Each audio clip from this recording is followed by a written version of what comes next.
इस कार्यक्रम के पुण्यार्चक हैं श्री राजेंद्र प्रसाद जी जैन, श्रीमती ममता जी जैन, श्री प्रशांत जी जैन, श्रीमती दिव्या जैन, पारस जैन, श्री भरत जैन, श्रीमती सौम्या जैन एवं समस्त परिवार, मुंबई।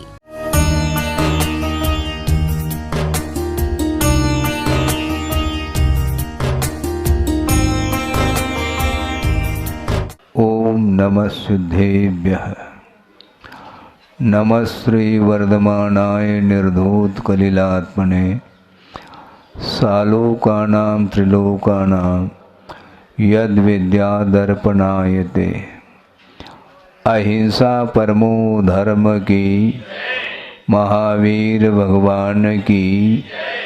प्रातः स्मरणी परम पूजाचार्य गुरुवर श्री विद्यासागर जी मुनि महाराज की जय।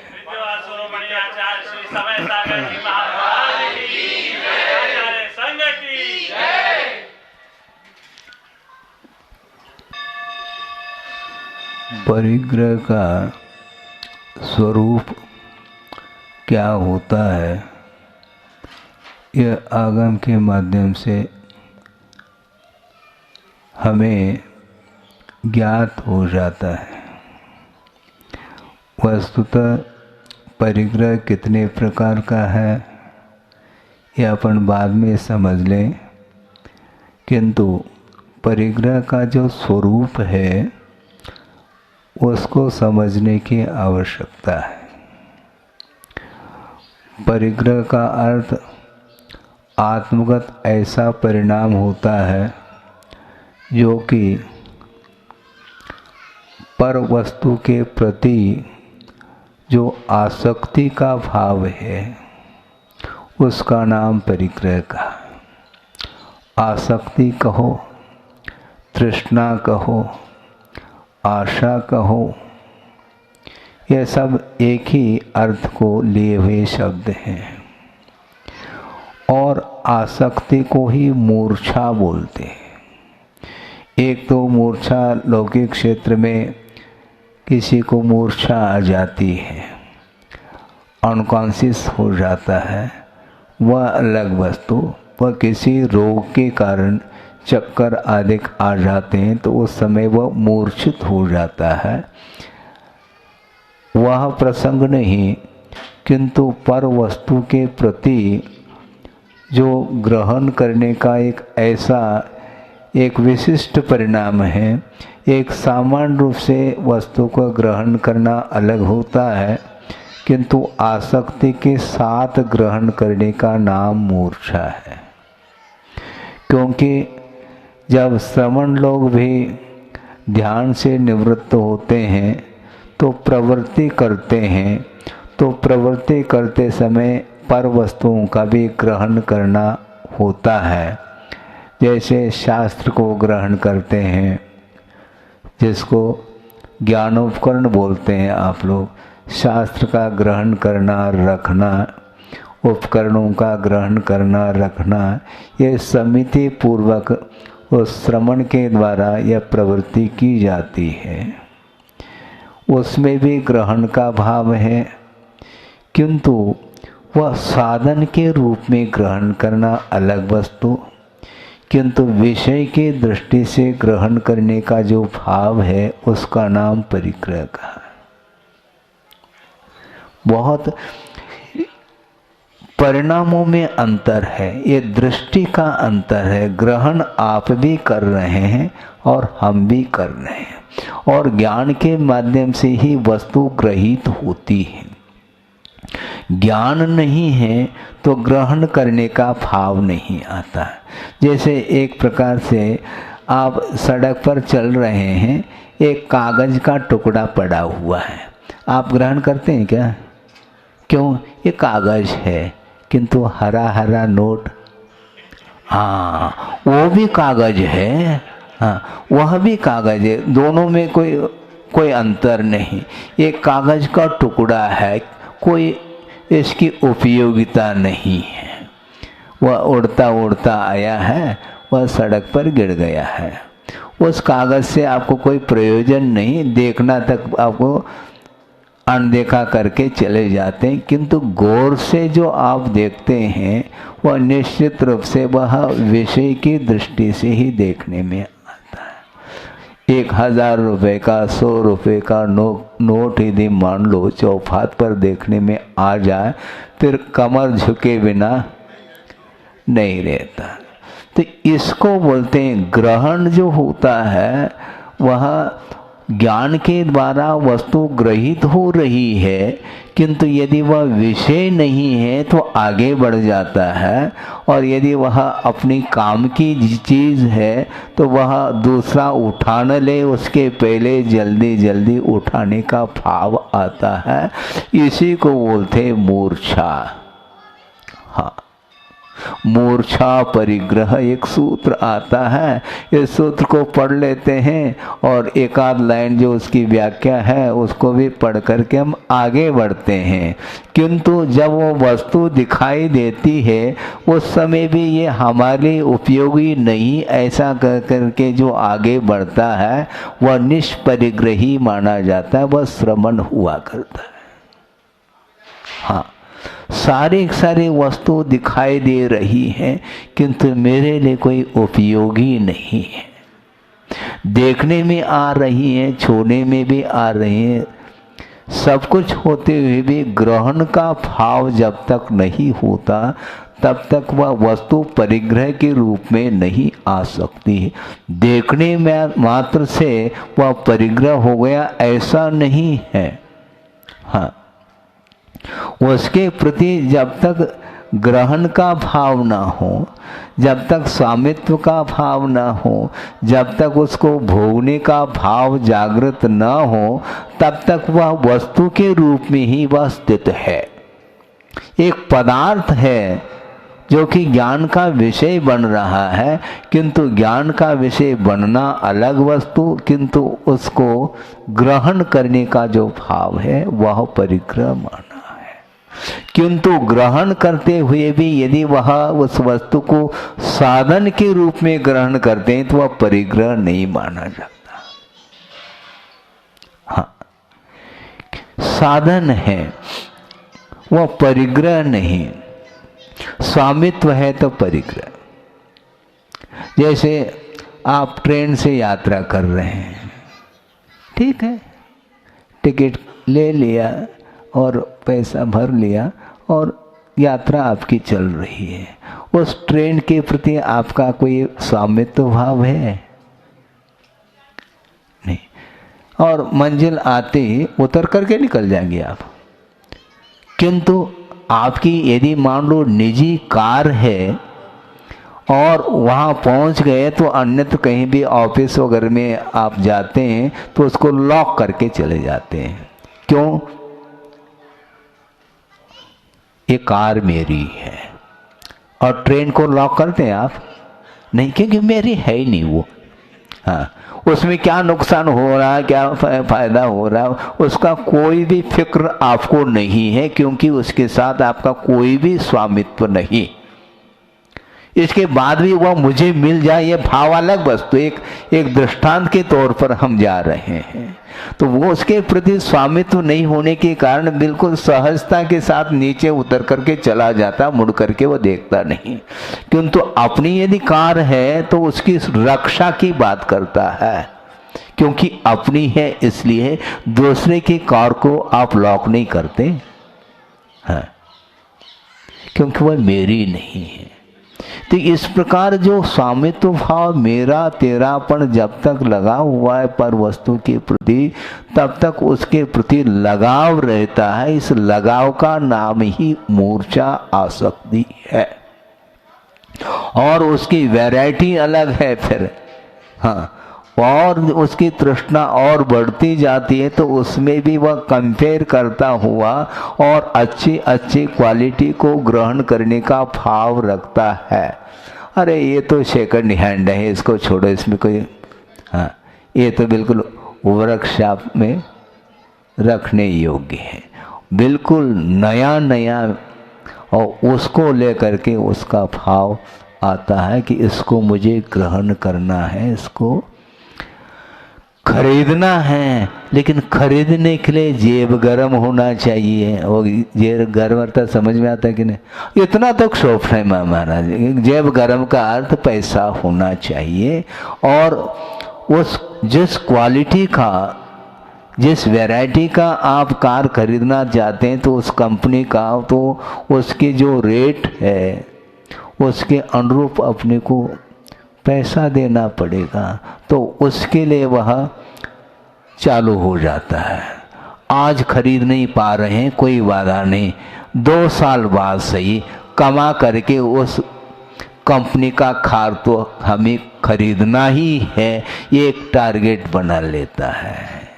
वह उस वस्तु के कारण ही इस प्रकार का आकर्षण उसके अंदर जागृत हुआ है, को ये किन प्रकार से उसकी पूर्ति करता है। नहीं भी करता है तो लोन ले करके वह खरीद लेता है, ताकि कहीं दूसरा खरीद न ले जाए, ख़त्म न हो जाए, तो इसलिए पहले से खरीद लेता है, लोन ले लेता है बैंक से, और खरीद करके फिर उसका चुकता कर देता है बाद में। है ये होता है कि नहीं? ये होता है, इसलिए कहा जा रहा है। नहीं होता है तो उपदेश देने की आवश्यकता ही नहीं है। ये सब हो रहा है, न हो इसलिए यह आपके सामने निवेदन किया, मेरे लिए, आपके लिए नहीं, कि महाराज 10 मिनट के लिए, तो 10 मिनट के लिए 15 मिनट ले लो। 9:45 बज रहे हैं, 10 मिनट, 10 का मैं बोलूँ, अब 10 मिनट कहा था, लगभग 20 मिनट होने को होता ऐसा ही है। और थोड़ी सी भूमिका बनी नहीं और समय निकल गया, इसको बोलते हैं धर्म ध्यान। 10 मिनट जो आपके निकले हैं, 15 मिनट वो धर्म ध्यान के साथ निकले हैं, नहीं है वो 10 मिनट भी वह आर ध्यान के साथ ही निकलते। इसलिए जिनवान की उपासना करने से, जिनवान की आराधना करने से हमें पर वस्तु का और स्व वस्तु का क्या स्वरूप है वह ज्ञात होता है। और ज्ञात होने के उपरांत यदि हम अमल करते हैं तो निश्चित रूप से विकास होता है। कहने का तात्पर्य ये है, मात्र जानने मात्र से विकास नहीं होता, किंतु ज्ञान हुए बिना भी विकास नहीं होता। किंतु ज्ञान होने के उपरांत उस हे वस्तु के प्रति आसक्ति का अभाव करने के लिए जो प्रयास करता है वह निश्चित रूप से उसका मुख धर्म की ओर है, ऐसा मानना चाहिए। बहुत कठिन होता है। 10 मिनट में आपने सुन लिया, लेकिन इसको अमल करने के लिए जिंदगी खपानी पड़ती है, उसके बाद में वह अमल नहीं हो पाता।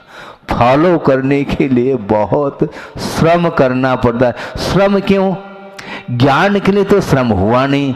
10 मिनट में जो हमने बात करी वो आपको समझ में तो बात आ रही है, तो समझने में कठिनाई नहीं है, क्योंकि आपके पास बुद्धि है, योग्यता है, मन है, विचार करने की क्षमता है, इसलिए आपको ज्ञान हो गया। किंतु उसको जीवन में उतारने के लिए कठिनाई क्यों जाती है? क्योंकि त्याग करना बहुत कठिन होता है। ग्रहण करने के लिए तो संसारी प्राणी अनंत काल से ग्रहण करता ही आया है, उसका कोई अंत नहीं है। किंतु छोड़ने के लिए कह दिया जाए तो उसको पौष के महीने में भी पसीना आता है। हाँ, जेठ के महीने में नहीं, वो तो आता ही रहता है। हाँ, पौष के महीने में कड़ाके की ठंड पड़ रही है और त्याग की बात करो महाराज, हम विचार कर लेते हैं। सुनने के लिए तो ये घंटा सुनने के लिए हम बैठे हैं महाराज। हाँ, क्योंकि सुनने में कोई त्याग की बात ही नहीं, छोड़ने की बात, किंतु छोड़ने की ही चर्चा की जा रही है। ध्यान रखो, परिग्रह का स्वरूप बता दिया। परिग्रह के माध्यम से ही संसारी प्राणी का निरंतर पतन हो रहा है। यदि आप उत्थान की बात करते हैं, आत्मोन्नति की बात करते हैं, तो त्याग की बात करो, ये कहा। किसको छोड़े महाराज? जो ग्रहण करने योग्य है उसको नहीं छोड़ना है। किंतु जो ग्रहण करने योग्य नहीं है उसको स्वप्न में भी याद नहीं लाना। हाँ, तब आप धर्म कर पाओगे, अन्यथा संभव नहीं। क्योंकि जो छोड़ने योग्य क्या है, छोड़ने योग्य तो केवल 3 वस्तु हैं, राग, द्वेष और मोह। इसके अलावा और कुछ छोड़ना नहीं। महाराज मोक्ष मार्ग में इतना ही करना हुआ, इतना ही नहीं हुआ, बाकी सब हुआ है। हाँ, बाकी जो हो रहा है उसके लिए उपदेश के बिना हो रहा है, और ये उपदेश देने के बाद भी ये कठिनाई इसमें जा रही है, क्योंकि छोड़ने की बात है। जिसके प्रति रुचि है उसको समाप्त करना कठिन है, और विषयों के प्रति रुचि अनादिकाल से बनी हुई है, इसलिए उसको छोड़ने के लिए उसको कष्ट का अनुभव हो रहा है। हाँ, होता है ऐसा, क्योंकि यह संस्कार है। इन संस्कारों को धीरे धीरे धीरे सही, हाँ, कीड़े के चाल से चलो अथवा कछुए के चाल से चलो, किंतु दिशा यदि आपकी सही है तो मंजिल निश्चित रूप से आप प्राप्त कर लेंगे। मंजिल आपके पास नहीं आने वाला है, ये ध्यान रखना है। 25 किलोमीटर चलना है और चलते चलते गए, अभी कितना है महाराज, आ ही गया। अरे वो कैसा आ रहा है, हम जा रहे हैं कि वो आ रहा है? वो नहीं आ रहा है, वो 1 इंच नहीं खिसक रहा है। वो महाराज कहाँ आ गया, यहाँ आ रहा है। कहाँ से आ रहा है? वो कार से आ रहा है क्या? गांव कहाँ से आ रहा? आ नहीं रहा, वहीं पर है, हमें जाना है। इसलिए मंजिल आपके पास नहीं आने वाला है, आपको मंजिल के पास जाना है, और मंजिल को तय करने के लिए मार्ग से ही तय किया जाता है। इसलिए मोक्ष मार्ग पर आरूढ़ हुए बिना न किसी का कल्याण हुआ है न होगा। इसलिए पर वस्तु के प्रति आसक्ति के कारण ही जो मोक्ष मार्ग की जो यात्रा है वह रुकी हुई है। आसक्ति छोड़ो, निश्चित रूप से कदम आपके मोक्ष मार्ग की ओर बढ़ेंगे। इसलिए ज़्यादा नहीं कहूँगा, नहीं तो बहुत समय हो जाएगा। इसमें ज़्यादा महाराज धर्म के प्रति तो आसक्ति होनी चाहिए। हाँ देखो, अब सुनना है इसलिए वह घुमा रहा है?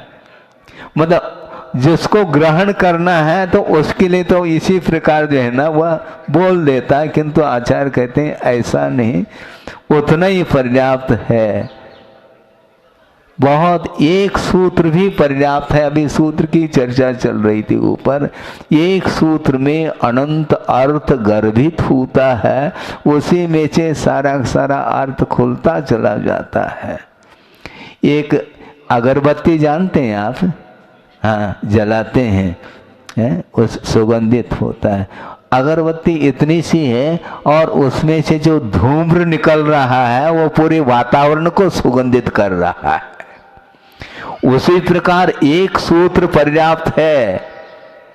हाँ, वह सुगंधी फैलेगी, 3 लोक में फैल सकती है, फैलती है, लेकिन सूंघने वाला कौन है? हाँ, हम नाक बंद कर रहे हैं क्योंकि हमारे लिए इष्ट नहीं है। संसारी प्राणी को धर्म इष्ट नहीं रहा, अभी तक अधर्म ही इष्ट रहा है। पाप ही अच्छा लगता है, पुण्य करना कोई पसंद नहीं करता, किंतु फल जरूर चाहता है वो। हाँ, पुण्य करना तो कम चाहता है और फल ज्यादा चाहता है, ये इसकी वृत्ति है। क्योंकि पुण्य करने में त्याग करना पड़ता है, और त्याग कौन करें, लेकिन थोड़ा सा त्याग कर लें और ज्यादा मिल जाए हमें, है? सुनते हैं, गुरुदेव ने सुनाया था कि चक्रवर्ती किमिच्छुक दान देता है, पुत्र रत्न की प्राप्ति हो गई, वह दान दे रहा है, और सामने एक व्यक्ति आया है, उसकी आशा देखो, बड़ा सारा परात लेकर के आया है, ज्यादा चाहता है वो, क्योंकि फ्री में मिल रहा है। बिना श्रम के बिना पुरुषार्थ के मिल रहा है, इसलिए भीड़ लगी है। चक्रवर्ती किमिचिक दान दे रहे हैं, अपने को लूट लेना चाहिए। आचार्य कहते हैं इस प्रकार मत लूटो, पुरुषार्थ करो। 3-4 प्रकार के पुरुषार्थ बताए हैं, इसलिए अर्थ पुरुषार्थ करो, नीति न्याय के अनुरूप पुरुषार्थ करके वित्त का अर्जन करो, और उसी में से धार्मिक क्षेत्र में उसका सदुपयोग करेंगे तो और साथ से पुण्य का अर्जन होगा, जिसके माध्यम से आप आगे जा करके आपकी आत्मोन्नति के लिए कारण हो सकता है। इसलिए पुण्यार्जन करने की कला आपके अंदर आनी चाहिए, और पुण्यार्जन करने की कला जिनवाणी पढ़ने से और उसके अनुरूप चलने से ही वह कला आने वाली है। और बहुत सारे 72 कलाएं, उन कलाओं से हमें कोई प्रयोजन नहीं, क्योंकि वो लौकिक क्षेत्र में वह कलाएं काम में आती हैं, किंतु मोक्ष मार्ग में जो कला है वह पुण्यार्जन, साथ से पुण्यार्जन, पुण्यान बंदी पुण्य को अर्जित करने की जो कला है वह धार्मिक क्षेत्र में अथवा धर्म के आराधना करने से ही वह पुण्य अर्जित हो सकता है। इसलिए साथ से पुण्य का आप लोग अर्जन करें, और अत्यल्प काल में आपकी भी आत्मा की उन्नति हो सके। इस पवित्र भावना के साथ अहिंसा परमो धर्म की जय। परिग्रह का स्वरूप क्या होता है, यह आगम के माध्यम से हमें ज्ञात हो जाता है। वस्तुतः परिग्रह कितने प्रकार का है यह अपन बाद में समझ लें, किंतु परिग्रह का जो स्वरूप है उसको समझने की आवश्यकता है। परिग्रह का अर्थ आत्मगत ऐसा परिणाम होता है जो कि पर वस्तु के प्रति जो आसक्ति का भाव है उसका नाम परिग्रह का। आसक्ति कहो, तृष्णा कहो, आशा कहो, यह सब एक ही अर्थ को लिए हुए शब्द हैं, और आसक्ति को ही मूर्छा बोलते हैं।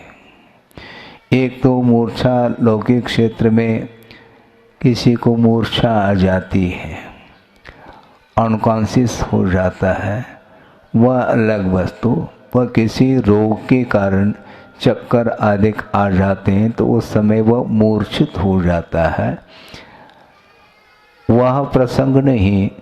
किंतु पर वस्तु के प्रति जो ग्रहण करने का एक ऐसा एक विशिष्ट परिणाम है, एक सामान्य रूप से वस्तु को ग्रहण करना अलग होता है, किंतु आसक्ति के साथ ग्रहण करने का नाम मूर्छा है। क्योंकि जब श्रवण लोग भी ध्यान से निवृत्त होते हैं तो प्रवृत्ति करते हैं, तो प्रवृत्ति करते समय पर वस्तुओं का भी ग्रहण करना होता है।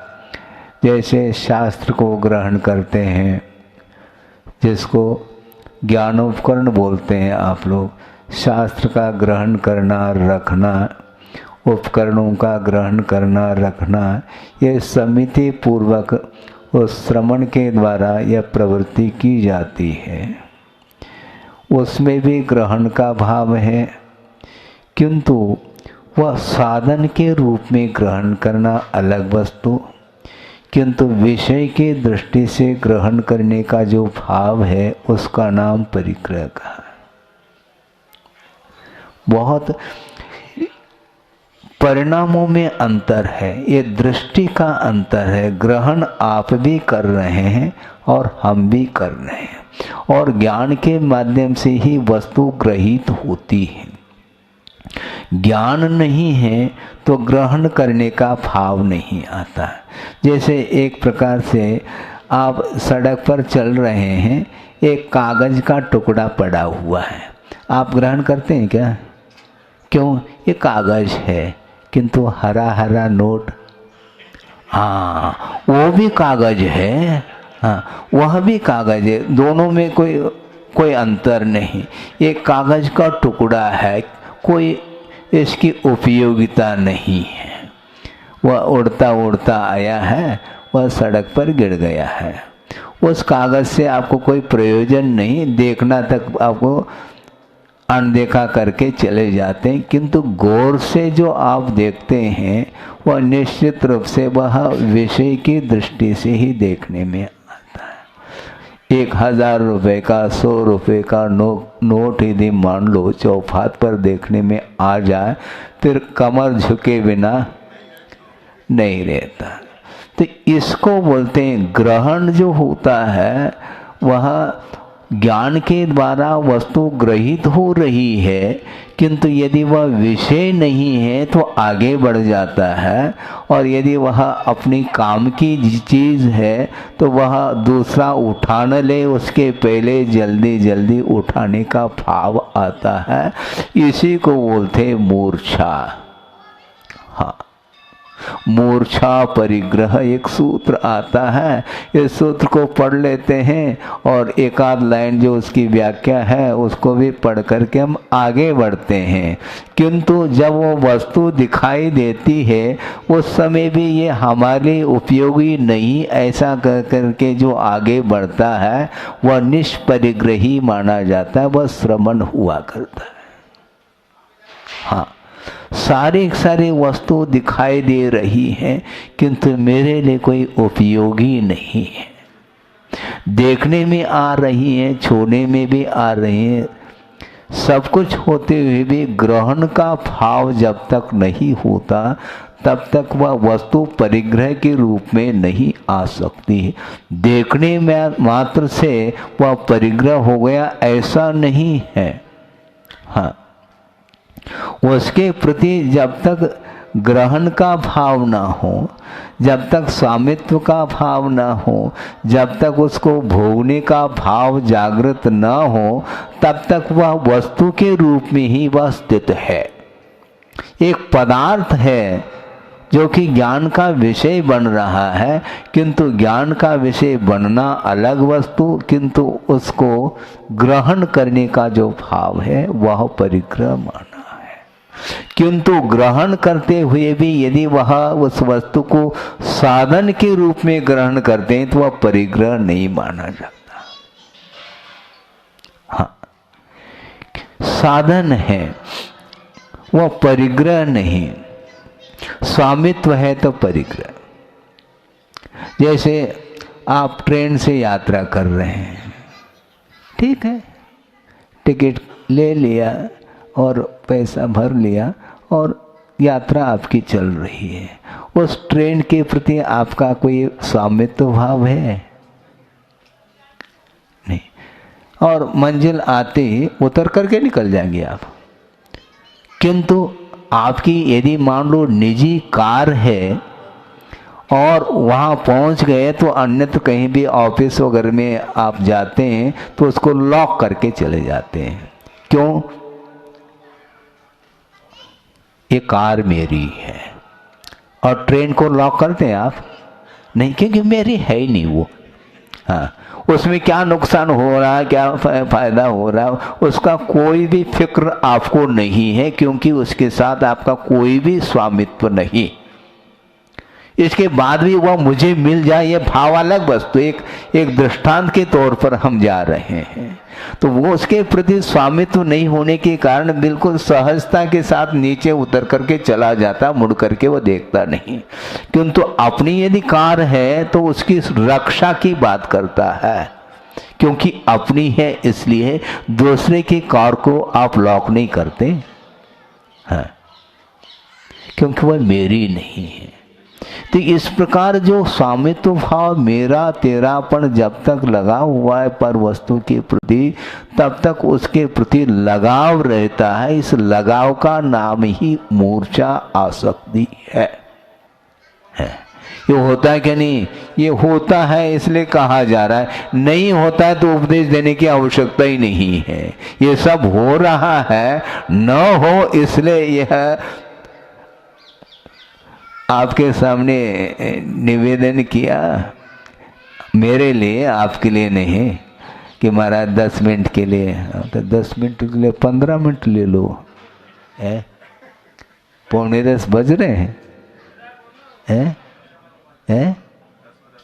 10 मिनट, 10 का मैं बोलूं, अब 10 मिनट कहा था, लगभग 20 मिनट होने को होता ऐसा ही है। और थोड़ी सी भूमिका बनी नहीं और समय निकल गया, इसको बोलते हैं धर्म ध्यान।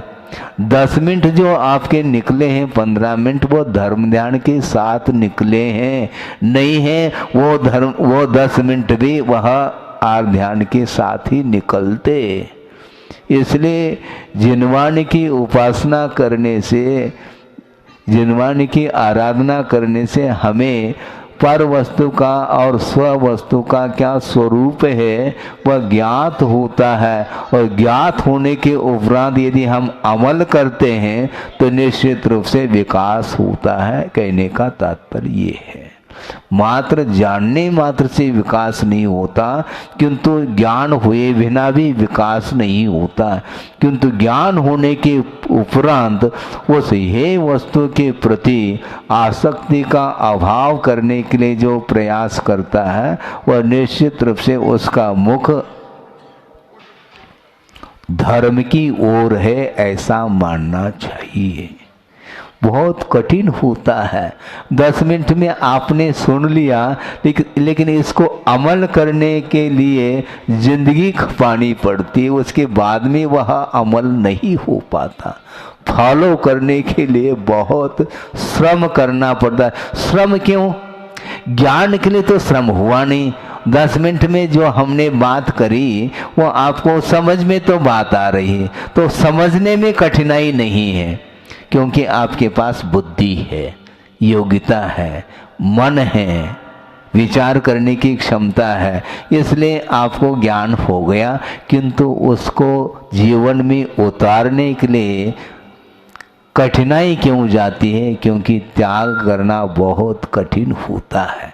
ग्रहण करने के लिए तो संसारी प्राणी अनंत काल से ग्रहण करता ही आया है, उसका कोई अंत नहीं है। किंतु छोड़ने के लिए कह दिया जाए तो उसको पौष के महीने में भी पसीना आता है। हाँ, जेठ के महीने में नहीं, वो तो आता ही रहता है।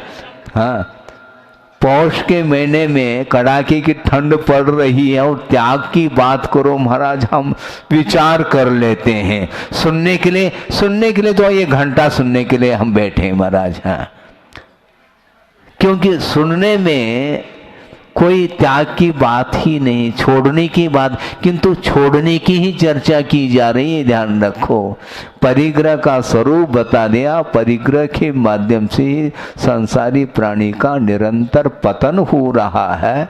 यदि आप उत्थान की बात करते हैं, आत्मोन्नति की बात करते हैं, तो त्याग की बात करो, ये कहा। किसको छोड़े महाराज?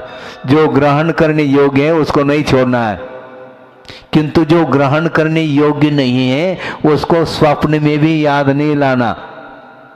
हाँ, तब आप धर्म कर पाओगे, अन्यथा संभव नहीं। क्योंकि जो छोड़ने योग्य क्या है? छोड़ने योग्य तो केवल 3 वस्तु हैं, राग, द्वेष और मोह। इसके अलावा और कुछ छोड़ना नहीं। महाराज मोक्ष मार्ग में इतना ही करना हुआ, इतना ही नहीं हुआ, बाकी सब हुआ है। हाँ, बाकी जो हो रहा है उसके लिए उपदेश के बिना हो रहा है, और ये उपदेश देने के बाद भी ये कठिनाई इसमें जा रही है, क्योंकि छोड़ने की बात है। जिसके प्रति रुचि है उसको समाप्त करना कठिन है,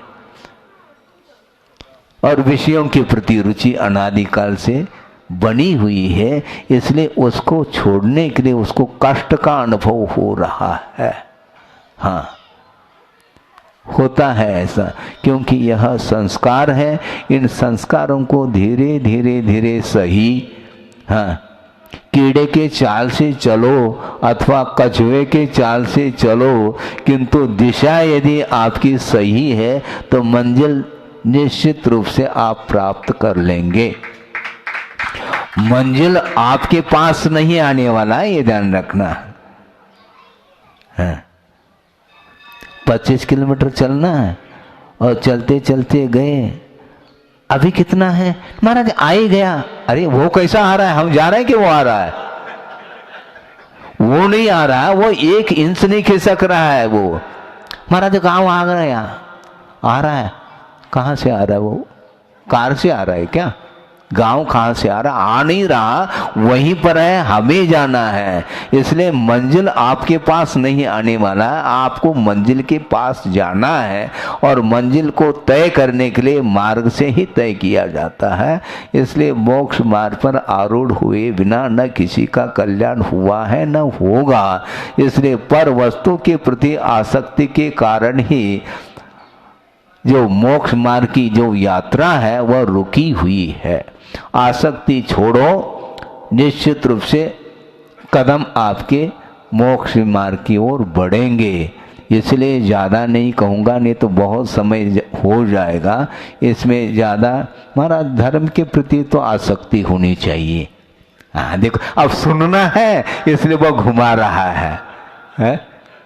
मतलब जिसको ग्रहण करना है तो उसके लिए तो इसी प्रकार जो है ना वह बोल देता है, किंतु आचार्य कहते हैं ऐसा नहीं, उतना ही पर्याप्त है। बहुत एक सूत्र भी पर्याप्त है। अभी सूत्र की चर्चा चल रही थी ऊपर, एक सूत्र में अनंत अर्थ गर्भित होता है, उसी में से सारा सारा अर्थ खुलता चला जाता है। एक अगरबत्ती जानते हैं आप? हाँ, जलाते हैं, उस सुगंधित होता है। अगरबत्ती इतनी सी है और उसमें से जो धूम्र निकल रहा है वो पूरे वातावरण को सुगंधित कर रहा है। उसी प्रकार एक सूत्र पर्याप्त है। हाँ, वह सुगंधी फैलेगी, 3 लोक में फैल सकती है, फैलती है, लेकिन सूंघने वाला कौन है? हाँ, हम नाक बंद कर रहे हैं क्योंकि हमारे लिए इष्ट नहीं है। संसारी प्राणी को धर्म इष्ट नहीं रहा, अभी तक अधर्म ही इष्ट रहा है। पाप ही अच्छा लगता है, पुण्य करना कोई पसंद नहीं करता, किंतु फल जरूर चाहता है वो। हाँ, पुण्य करना तो कम चाहता है और फल ज्यादा चाहता है, ये इसकी वृत्ति है। क्योंकि पुण्य करने में त्याग करना पड़ता है, और त्याग कौन करें, लेकिन थोड़ा सा त्याग कर लें और ज्यादा मिल जाए हमें, है? सुनते हैं, गुरुदेव ने सुनाया था कि चक्रवर्ती किमिच्छुक दान देता है, पुत्र रत्न की प्राप्ति हो गई, वह दान दे रहा है, और सामने एक व्यक्ति आया है, उसकी आशा देखो, बड़ा सारा परात लेकर के आया है, ज्यादा चाहता है वो, क्योंकि फ्री में मिल रहा है, बिना श्रम के, बिना पुरुषार्थ के मिल रहा है, इसलिए भीड़ लगी है। चक्रवर्ती किमिच्छुक दान दे रहे हैं, अपने को लूट लेना चाहिए। आचार्य कहते हैं इस प्रकार मत लूटो, पुरुषार्थ करो। 3-4 प्रकार के पुरुषार्थ बताए हैं, इसलिए अर्थ पुरुषार्थ करो, नीति न्याय के अनुरूप पुरुषार्थ करके वित्त का अर्जन करो, और उसी में से धार्मिक क्षेत्र में उसका सदुपयोग करेंगे तो और साथ से पुण्य का अर्जन होगा, जिसके माध्यम से आप आगे जा करके आपकी आत्मोन्नति के लिए कारण हो सकता है। इसलिए पुण्यार्जन करने की कला आपके अंदर आनी चाहिए, और पुण्यार्जन करने की कला जिनवाणी पढ़ने से और उसके अनुरूप चलने से ही वह कला आने वाली है। और बहुत सारे 72 कलाएं, उन कलाओं से हमें कोई प्रयोजन नहीं, क्योंकि वो लौकिक क्षेत्र में वह कलाएं काम में आती हैं, किंतु मोक्ष मार्ग में जो कला है वह पुण्यार्जन, साथ से पुण्यार्जन, पुण्यान बंदी पुण्य को अर्जित करने की जो कला है वह धार्मिक क्षेत्र में अथवा धर्म के आराधना करने से ही वह पुण्य अर्जित हो सकता है। इसलिए साथ से पुण्य का आप लोग अर्जन करें, और अत्यल्प काल में आपकी भी आत्मा की उन्नति हो सके। इस पवित्र भावना के साथ अहिंसा परमो धर्म की जय।